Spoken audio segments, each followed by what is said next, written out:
안녕하십니까. 경남 소식입니다. 경상남도와 사천시 한국항공우주산업 카이가 추진하는 항공정비 MRO 사업이 가시화되고 있습니다. 충북과 손을 잡은 아시아나항공이 사업을 포기하면서 단독으로 사업 신청을 하게 된 카이가 유일한 고지에 올랐다는 평가입니다. 최세진 기자가 보도합니다. 항공정비 MRO 사업을 놓고 카이와 경쟁해온 아시아나항공. 하지만 1년여 동안의 검토 결과 사업성이 없다는 결론이 나면서 사업 참여를 포기했습니다. 아시아나항공은 근본 청주국제공항 MRO 사업 계획서를 국토부에 제출하지 않기로 했다고 통보해 왔습니다. 강력한 경쟁자인 아시아나항공이 사업 포기를 선언하면서 MRO 사업에 단독 참여한 카이가 유리한 고지를 선점하게 됐습니다.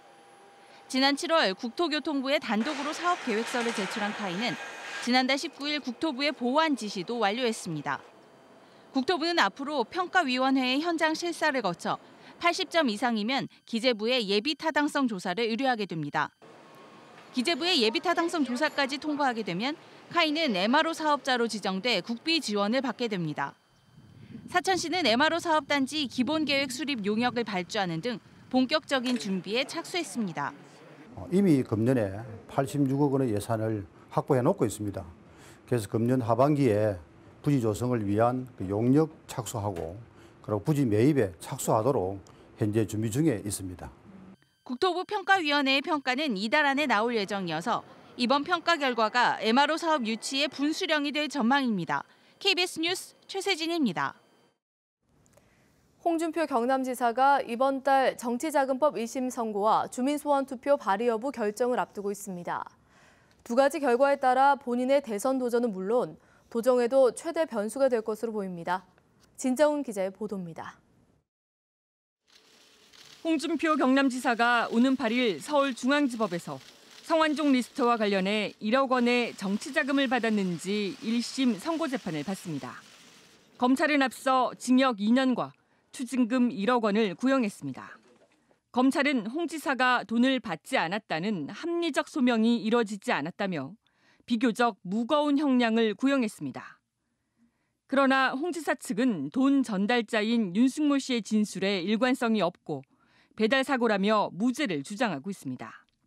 무죄가 날 경우에는 여권 대선 후보로 나설 수 있지만 유죄가 나면 대선 후보 출마가 어렵고 도지사 사퇴 압박도 받을 것으로 보입니다. 오는 26일 경남선거관리위원회 위원회의에서는 주민소환 투표 발의 여부가 사실상 결정됩니다. 유효 서명이 청구 요건보다 부족하면 주민소환 자체가 각하되지만 청구 요건을 넘으면 홍 지사는 한 달여 동안 직무가 정지되고 투표 절차가 진행됩니다. 9월 한 달 어떤 결론이 나느냐가 홍준표 지사의 정치적 명운을 좌우할 것으로 보입니다. KBS 뉴스 진정훈입니다. 해상 준설 작업 중이던 크레인이 유골이 있는 차량 한 대를 인양했습니다. 통영해경은 어제 오전 9시쯤 통영시 중앙동 강구안 해상에서 정화 작업 중이던 해상 크레인이 차량 한 대를 발견해 인양했다고 밝혔습니다. 인양된 차량 내에는 사람 유골로 추정되는 뼈가 발견됐으며 해경은 정확한 사고 경위와 유골 신원 조사 등 정밀 수사 중입니다. 창원지법 통영지원 형사합의 일부는 큰딸을 상습적으로 폭행해 숨지게 한 뒤 시신을 안매장한 사건과 관련해 집주인 45살 이모 여성에게 징역 20년을, 친모 42살 박모 씨에게는 징역 15년을 각각 선고했습니다. 재판부는 7살 나이에 생을 마감한 어린이를 돌보지 않은 것은 용서받을 수 없다며 이같이 판결했습니다. 또 범행에 가담한 이 씨의 언니에게는 징역 2년에 집행유예 3년, 박 씨의 친구 백모 씨에게는 징역 2년 6월에 집행유예 4년이 선고됐습니다. 경남과 울산, 부산 등 동남권 지자체와 상공인들이 공동발전을 모색하기 위한 제2회 동남권 상생발전 포럼이 울산에서 개최됐습니다. 특히 위기에 처한 조선과 자동차 분야에서 상호 협력 방안 등이 논의됐습니다. 보도에 박영하 기자입니다. 우리나라 수출의 26%, 제조업 생산액의 27%를 담당하는 동남권 3개 시도. 그러나 최근 주력 산업의 침체가 가속화되면서 활력을 잃어가고 있습니다. 특히 대규모 구조조정이 진행 중인 조선 분야는 급기야 수주 절벽으로 도계 가동이 중단되고 자동차 업계도 내수 부진과 파업 등의 여파로 고전을 면치 못하고 있습니다. 이런 가운데 위기를 극복하고 공동 발전을 모색하기 위한 제2회 동남권 상생발전 포럼이 울산에서 개최됐습니다. 공동 관광 상품을 개발하는 것이라든지 광역교통망 체계를 원활하게 하는 것이라든지 조선 해양 위기 대응할 수 있는 공동 방안을 같이 모색하는 것이라든지 그런 것들이 좋은 방안이라고 생각됩니다. 포럼은 김영수 산업연구원 지역발전연구센터 소장의 동남권 산업의 제도약이라는 주제 발표와 조선 자동차 분야 전문가들의 토론 등으로 진행됐습니다. 특히 김 소장은 지역 산업 제도약을 위한 주요 과제로 산업 구조 개편, 지식 서비스업 육성, 산업기술 혁신 생태계 구축 등을 제안했습니다. 이런 어떤 혁신 생태계들이 만들어지고 그 속에서 끊임없이 새로운 제품과 기술 개발이 이루어지지 않으면 경쟁력을 갖기 어렵고 생존해 나가기 어려울 것입니다. 한편 기조연설에 나선 정운찬 전 국무총리는 양극화의 개선 없이는 성장 둔화를 피할 수 없다며 동반 성장의 필요성을 강조했습니다. 유례없는 위기에 처한 동남권 경제, 두 해째를 맞는 상생 발전 포럼이 공동의 위기 극복을 위해 어떤 대안을 창출해낼지 주목됩니다. KBS 뉴스 박영아입니다. 기업체에 현장 실습을 나가야 할 특성화과 학생들이 기업체 구하기에 어려움을 겪고 있습니다. 조선업 위기 등 경기 침체가 반영된 탓인데 현장 실습이 곧 채용인 학생들을 위한 대책이 필요합니다. 보도에 손원혁 기자입니다. 창원의 한 특성화고등학교 3학년 학생은 2학기에 현장 실습을 나가야 하지만 아직 업체를 정하지 못한 학생이 40%에 달합니다.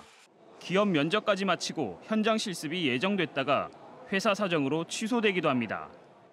진짜 많이 당황했어요. 회사가 갑자기 사정이 어려워서 저희 취업을 못 나간다고 하니까 나가는 회사가 많이 없었고 그게 좀 걱정이 되긴 해요. 이맘때면 학생들을 보내달라던 기업들의 파견 요청서도 올해는 절반 이하로 줄었습니다.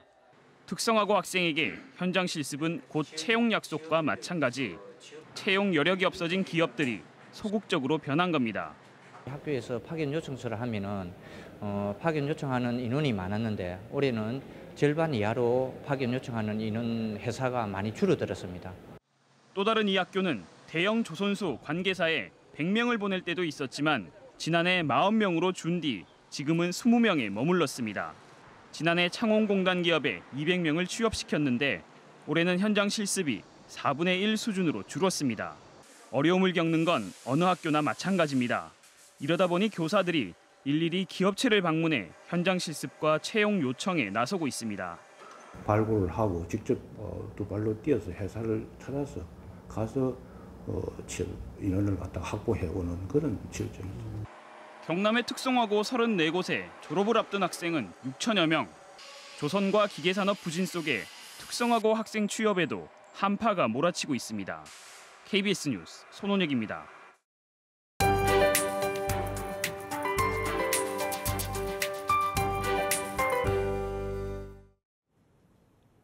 어제는 볕이 따가울 정도로 해가 쨍쨍했는데 하루 만에 하늘 표정이 달라졌습니다. 경남 대부분 지역에 빗줄기가 시작됐고요. 이 비는 일요일 오후까지 그쳤다 내리길 반복하겠습니다. 먼저 강수량 살펴보면 30에서 많게는 150mm가 넘을 것으로 전망됩니다. 특히 서부 지역을 중심으로 호우주의보가 내려진 만큼 안전사고에 주의를 하셔야겠고요. 호우특보는 확대 강화될 가능성이 있습니다. 강한 빗줄기와 함께 거센 바람이 부는 곳이 많겠습니다. 한편 굵직한 빗줄기의 원인으론 12호 태풍 남태운의 간접 영향으로 보고 있습니다. 현재 남쪽에서 강한 수증기가 들어오고 있고요. 남태운은 일요일쯤 소멸할 것으로 내다보고 있습니다. 자세한 오늘 날씨 살펴보겠습니다. 현재 기온 살펴보면 창원의 아침 기온 19도, 의령은 18도로 시작합니다. 어제와 비교하면 4, 5도가량 내려간 가운데 한낮에는 밀양 25도, 의령 24도 안팎에 그치겠습니다. 서부 지역도 종일 선선한 기분이 들겠습니다. 진주 18도, 남해는 19도로 출발하고요. 한낮엔 합천 25도, 진주와 하동 26도 안팎으로 예년 수준을 밑돌겠습니다. 바다의 물결은 최고 4m로 남해 동부 먼바다에서 오후부터 점차 높게 일겠습니다. 기상정보였습니다. 김해 시가 출산율 제고를 위해 3자녀 이상을 둔 다자녀 양육 공무원에 대해 승진 인원의 20%를 배정하는 등 특혜를 줄 예정입니다. 밀양 아리랑 아트센터가 다음 달과 오는 11월 소프라노 조수미와 가수 장사익 씨를 잇따라 초청합니다. 거창구는 오는 5일부터 추석 명절 성수품 가격 표시제 이행 실태를 일제 점검합니다. 하동구는 추석 명절을 앞두고 하동시장과 공동으로 추석 선물 세트를 제작 판매합니다. 김해 안동공단이 국토교통부의 거점 육성형 투자 선도지구로 선정돼 국제의료관광 융합단지로 개발됩니다. 김해시는 앞으로 총 사업비 8천여억 원을 들여 내년부터 2025년까지 안동공단 전체 면적의 5분의 1인 45만여 제곱미터를 국제의료관광 융합단지로 조성해 의료관광 융복합 모델로 육성할 계획입니다. 창원시가 마천 산단 지역의 악취 민원에 대응하기 위해 실시간으로 악취 정도를 검사합니다. 창원시는 마천 산단 내 기상 측정기가 포함된 무인 악취 감지기 5기를 공단 지역과 민원 다발 지역에 설치해 실시간 감시한다고 밝혔습니다. 창원시는 악취 측정 자료와 기상 정보를 활용해 악취의 발생 위치와 확산 정도를 파악해 신속하게 대처할 방침입니다. 경남교육청은 부정청탁과 금품수수 금지에 관한 법률 시행을 앞두고 법 준수 홍보에 나섰습니다. 오는 5일 주요 내용을 담은 안내책자를 전 교직원에게 배포하고 학부모, 학교 관련 업체에는 서한문을 발송합니다. 또 추석 명절을 앞두고 교직원에게 선물 안 주고 안 받기 등을 홍보하고 7개 권역으로 나눠 도내 전 학교 교감과 행정실장 등을 대상으로 청탁금지법 설명회도 열기로 했습니다. KBS 뉴스를 마칩니다. 고맙습니다.